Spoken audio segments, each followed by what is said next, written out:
What's the best shutter speed for crisp portraits? Imagine capturing a moment so sharp that every detail of a person's face is crystal clear. That's what the right shutter speed can do for your portraits. When you're taking photos of people, you want to freeze their movements and avoid any blur. So, what shutter speed should you choose? Well, it depends on a few key factors. For most portrait situations, a shutter speed between 125 and 250 of a second works best. This range is fast enough to stop small movements like facial twitches or slight body sway. Starting around 160 of a second is a good middle ground. It helps keep your subject sharp while letting in enough light for a well-exposed photo. Shutter speed controls how long your camera's sensor is exposed to light. If you pick a faster speed, like 1 to 100 of a second or more, it can freeze motion even better.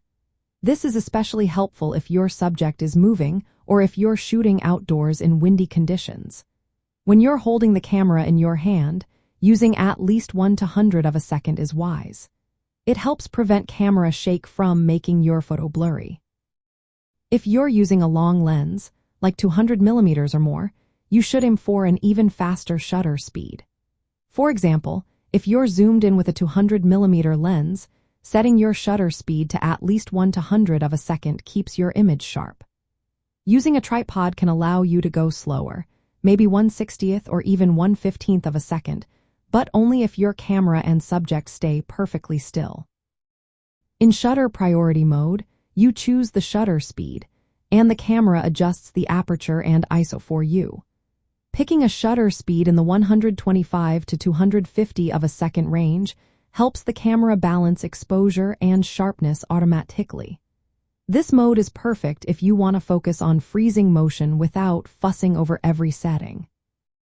To sum up, for crisp portraits, aim for a shutter speed between 125 and 250 of a second. Increase the speed if you're shooting handheld or with a long lens. Use slower speeds only if your camera is on a tripod and your subject is very still. Selecting this range in shutter priority mode helps you get clear, detailed portraits without any motion blur. That way, your photos will show every feature of your subject's face, perfectly sharp and ready to share.